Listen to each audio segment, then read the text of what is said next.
Learning to live with a boy altogether was a new experience. At that age, I feel like I knew more about what I wanted in a relationship. How was it to be a young mom for you? I'm pretty sure I went through postpartum depression to a certain degree. There were times that I felt like leaving the house. And I know of moms who felt that way. You're a first time mom and you literally have an elbow on you. There are stay at home moms, there are working moms. Everyone's struggling. Be grateful to all the ladies who've spoken into your life. You and your spouse are a team. Pulling in two directions will get you nowhere.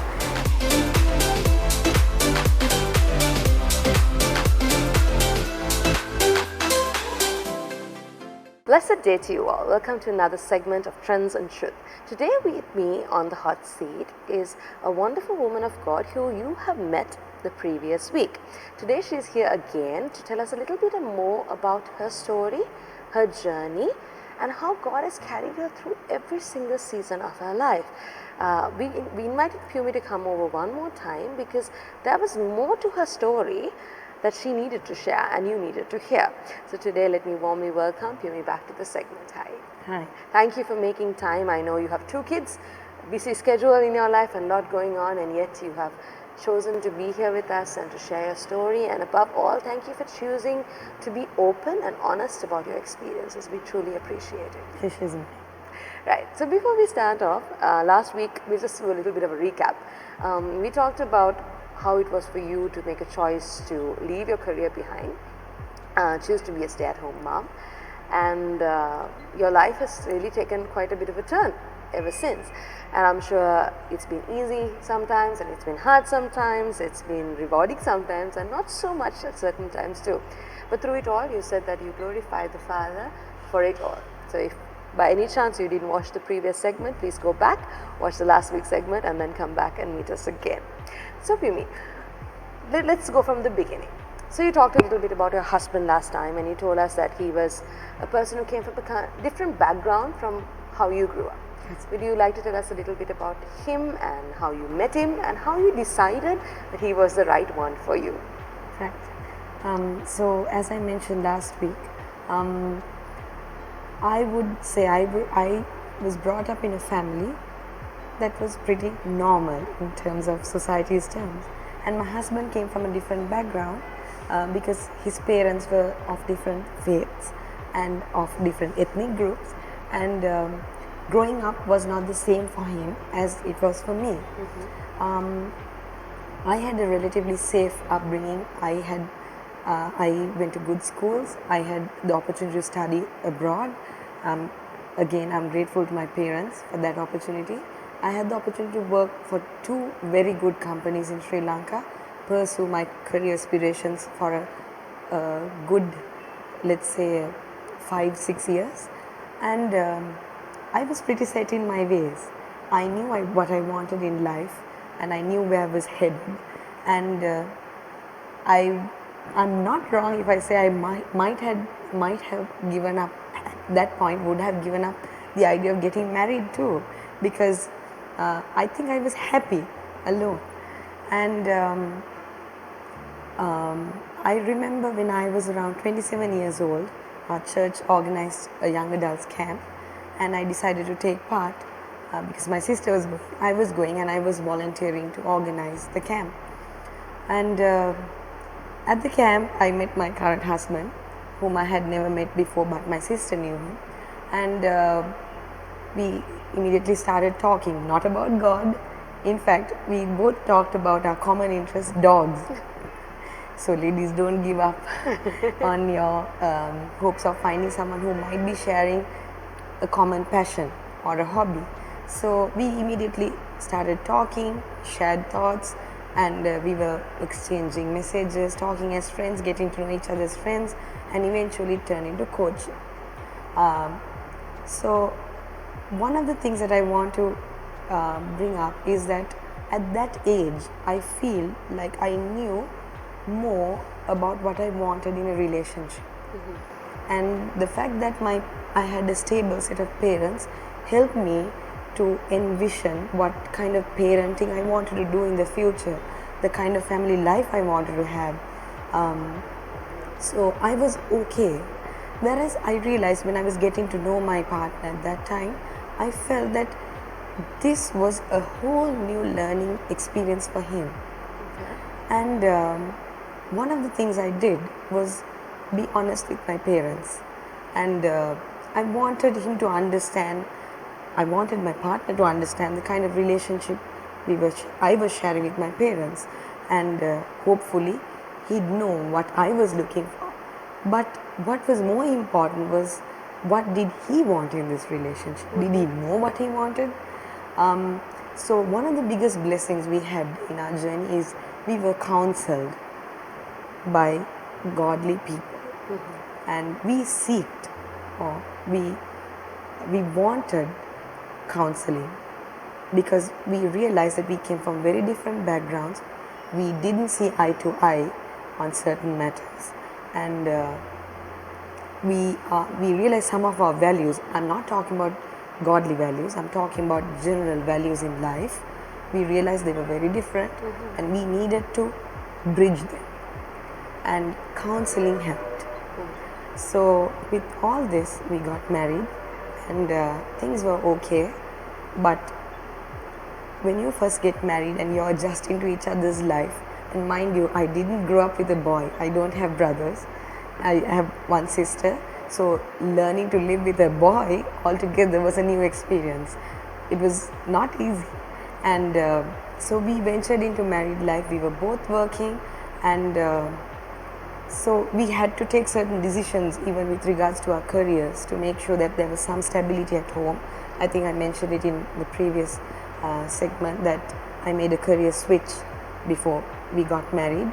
Things were going okay. So thereafter we had to move into the next phase of parenthood. All right. So it's been an interesting journey this far, I'm sure. So the transition of parenthood, how was it to be a young mom for you? I always knew I wanted to be a mom. Family was always in my head, always in the plan.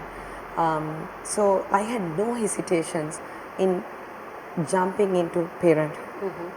I'm using the word jump because there's no way that you'll prepare for parenthood.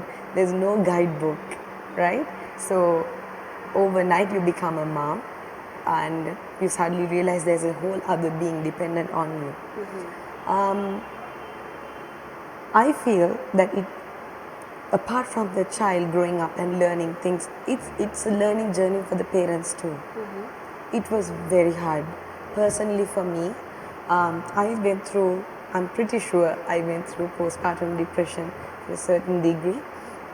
I reached out to people. There were days I cried. There were days I felt like I was not a good enough mom. And I felt like, again, the worth issue comes. I wanted to find my worth in something else other than motherhood. Because you're with this baby from morning to night. You're doing your baby's work, and it's very hard to find time for yourself. So it was difficult. The only joy, I suppose, I would say, is to see your child healthy and growing. And in terms of parenthood, for my partner, my husband and me, it was a learning journey for him as well. He didn't have the kind of safe upbringing that I had. So this was a whole new experience for him. And I believe the right kind of mentoring helps. He had to reach out to adults too. He had to reach out to people whom he got advice from and help me through it. We both had disagreements with regards to parenting. We didn't see eye to eye again on certain matters. So that was another learning curve altogether.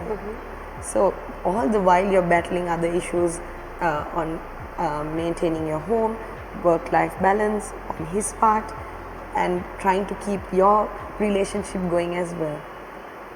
You mentioned a little bit about, you said you're pretty sure you had postpartum.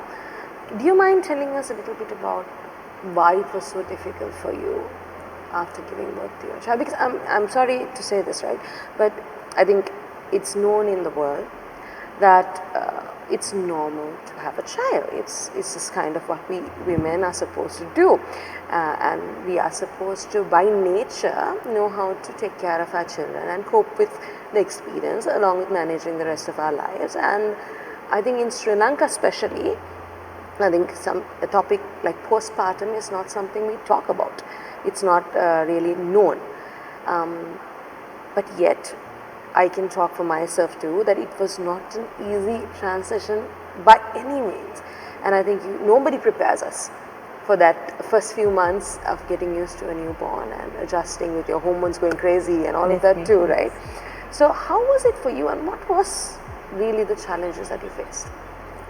So personally for me, as you said, I had my personal challenges with my baby.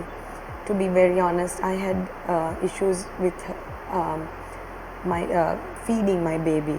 Breastfeeding was a challenge with my first baby particularly, and I needed all the help I could get at that point. And I think even lactation support was not as much as it is now back then. I'm not talking about that long ago.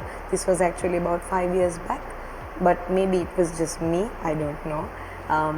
I felt like I could have spoken to someone beforehand, because like you said, everyone thinks it comes to you naturally, and I had a lot of issues with regards to feeding, maintaining weight charts, because there's so much pressure on a mom to take the baby, to get the baby weighed every month. And you know, looking back, I might laugh about certain things.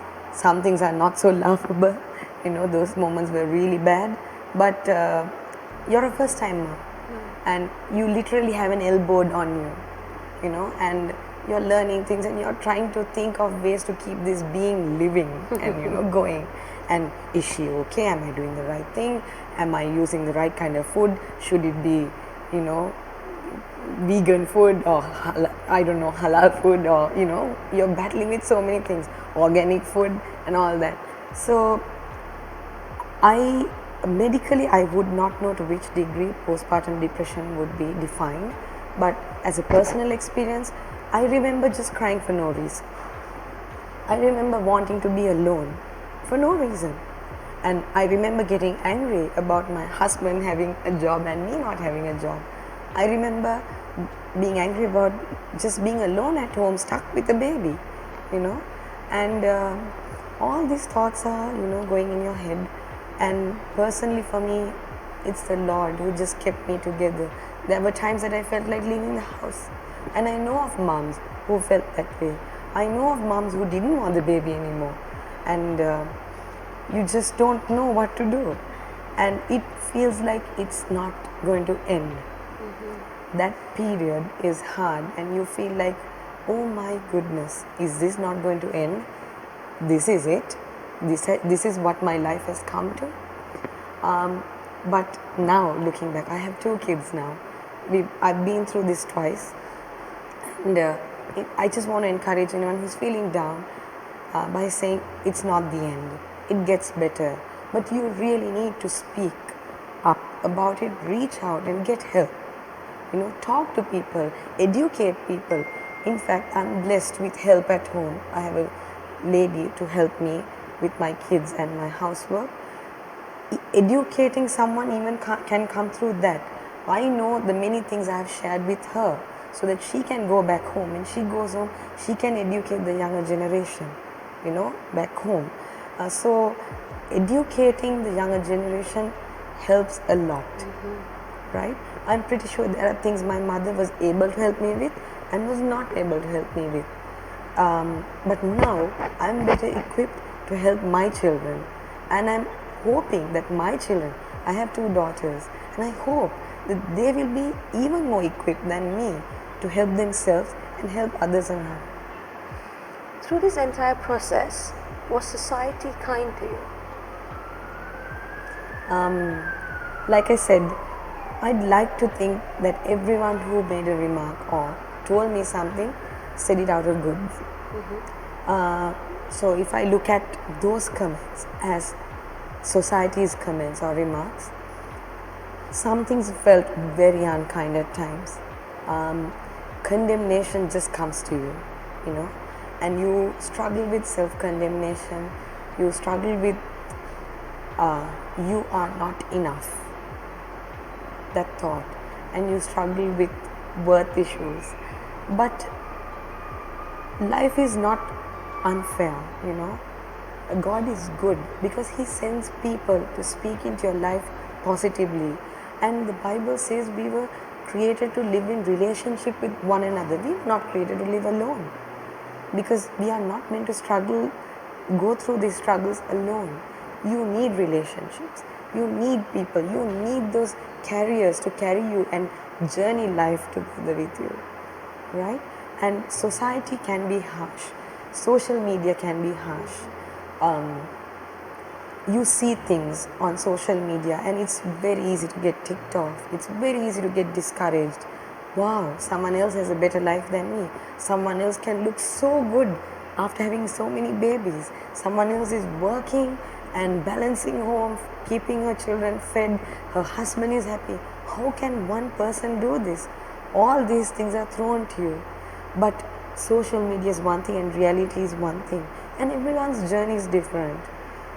Like in my previous segment, in the previous segment that we did, I mentioned that there is no right role for mom. There are stay-at-home moms, there are working moms. Everyone's struggling, you know. It's very easy to think that the grass on the other side is greener. And there are times that I felt like my mom didn't have this problem with me or my sister when we were babies. My sister didn't have this problem. My friend didn't have this problem. How is it that I'm the one who's having issues with feeding my baby? My baby's weight needs to be maintained, and she needs to look good, she needs to be clean, and she needs to be, her hair needs to be combed well. How do I do that? But God gives you strength and grace, right? You need to have that support circle. Do not isolate yourself. And this is actually a plea.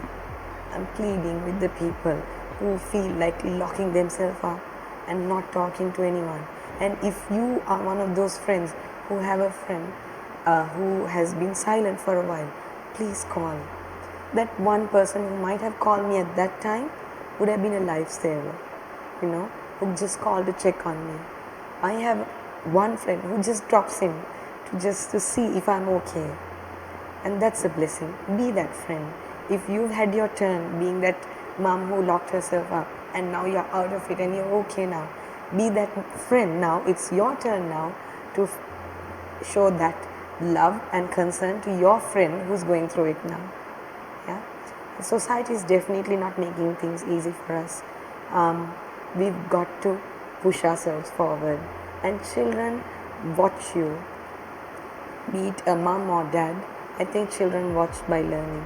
Your child sees you pushing through, right? And struggles are real. Apart from society's struggles, you have your family struggles too. You struggle in your relationship with your husband or wife. You struggle with your children also. When I had my second, my first cried in the hospital. Like, she threw up, and because she came to see her sister and she was probably not ready to accept the new member into the family. And all I could think was, did I do the wrong thing by bringing a sibling? And did I do something wrong by my first child? Should I have just kept one child with me and just not had any more children and just given all my attention to that first child and only child? And I remember crying to my sister and saying, did I do the wrong thing? Did I make a mistake by having another child? And I remember she assured me saying, no, it's very normal to feel this way, but you did a good thing. There's no right amount of children you can have. There's no right method, but it's just having peace about what you're doing right now. When you were talking, I just remember the statement that says that you need a village. Definitely. Right? You do. So today, if you are watching the segment and if by any chance you are feeling alone, if you're overwhelmed by your situations and you feel like there is no one around, we just want to encourage you and let you know that we here at Bethany are with you. We are there to support you, to pray with you, to stand by you, to be there for you. So don't ever isolate yourself. There is a village ready for you. There is many people, many pastors, leaders who are willing to talk with you, to be there for you and to carry you through this season. And God's grace is abundant, and He is more than enough for us, isn't it? Definitely. So, talking on that line, how was it to depend on God through that season? That itself is a struggle. You know God is there, but it's just a matter of just going down on your knees and saying, Lord, I need you. And sometimes you keep pushing it aside, thinking it's a chore. You need to separate. Definitely, I'm in agreement with the fact that God deserves the best time of your day, and He deserves to have dedicated time. But the Lord is good. He's a good God, and He knows your motherhood struggles.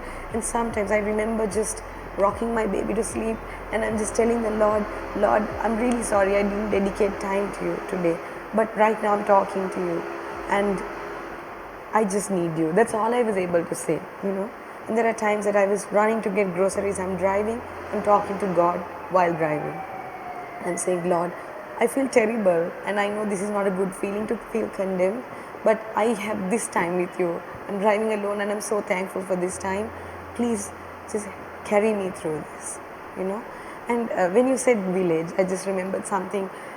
If you see elephants, when the elephant mom gives birth, it's said it's the aunties who take care of the baby while the elephant mom recovers. And I remember sharing this story with my little girl, and I just wanted to encourage my daughters also at a very young age to be a part of supporting and a supportive circle to people around you. That's what carries you through, and God was kind to me, and God is kind to me, because when I was serving in children's ministry in church, I was a Sunday school teacher, I was a children's church teacher, and then I had to take a break when I had my second baby, because it was just not possible to take care of two babies while in church and teach, because I'm a teacher by profession, as in I was a teacher, and I know how much children deserve your undivided attention. So I felt it was not fair to take my babies and have my Sunday school. I'm pretty sure there are people who do that, but at that time, remember, I was struggling with different kinds of thoughts, and I thought, okay, maybe I'm not ready to serve the Lord. But I just kept praying, Lord. I said, Lord, I'm ready. I don't know how I'm going to serve you, but I just know that you can use me in whatever way I can. And I remember someone calling me. Actually, it was the pastor who's in charge of children's ministry. She called me and I said, do you think you're ready to come back to teach? And I said, I don't know. I have a baby to look after, and I don't know how I'm going to teach with a baby by my side. Then she said, don't worry. Let's do an arrangement as team teaching. Let's have a teaching partner with you, so that if the baby cries, you can attend to the baby while your teaching partner takes over. And in that moment, I was incredibly grateful, And when you have the will, you just make yourself available, and God makes a way. And it's amazingly comforting to know that people who have done this journey before you, especially the ladies in the church or your immediate circle of influence, your friends groups, ladies who've been through this before, they know.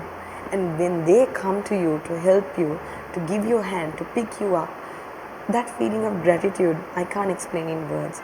And eventually it will be our turn to be that to the next generation. And I just remember, as you were saying all of this, that when I had my first baby, and when I was going through that stage, you were one of the people who called me and checked up on me and reminded me that I could get through this season. And I think that is so true, because at that point, that support, that someone caring enough to call and check up on you, makes a world of a difference. So well done to you that you have overcome all of this, and you are already influencing and teaching so many others to do the same. I think if as Christians we all have that same mindset, we can make such a big impact for many women, isn't it? Definitely. In closing, Yumi, we've learned so much about your journey and your story and your life and all that you've experienced. I know there's more to the story, but our segment is unfortunately not long enough. But in closing, is there anything you'd like to specifically say to a young woman out there in whatever life is throwing at her? How do I choose to glorify God and stand my ground? So, for young ladies, I just want to say enjoy your singlehood when you're single. Enjoy your married life when you get married. There are definitely trials and troubles. Don't think you're alone. Nobody has it perfect. We all need help. And since you've given these few minutes to me to kind of sum up everything, I just want to encourage the young ladies, whether you pick the path to be a career woman or a stay-at-home mom or whatever it is, be at peace. Have peace about the decision you've made in your life. And you and your spouse are a team. Pulling in two directions will get you nowhere. Look at a way to make it work together. And if you're single, not a problem at all. Enjoy singlehood. And I have single friends who help me out when I need it. You know, even if it's just to watch the kids for a few minutes while I get something done, they're there for me. But most important thing is be grateful to all the ladies who've spoken into your life. Make it a point to call them at least once a year if you lost touch with them, and say thank you to all your spiritual moms, to all the ladies who've spoken something positive in your life, and be grateful. Gratitude is a big thing and it goes a long way. And also take your opportunity to be that lady to someone else and be at peace with what you've decided to do in life. Thank you so much for all the honesty. Honestly, it's been so encouraging to sit next to you and listen to you, and so rewarding to be able to share your story with you today and just to tell the whole world that God is good. We thank you for your time and for taking the time to be with us and listen to every segment. We ask that you would share this amongst many. There are many people who are going through struggles and may not know what to do. And perhaps this story might encourage them. So let's share, let's encourage, let's do our very best to be there for each other. And let's always remember that God is above every situation in our lives and He is faithful to carry us through. May you have a blessed and wonderful week. Thank you so much for joining in. God bless you.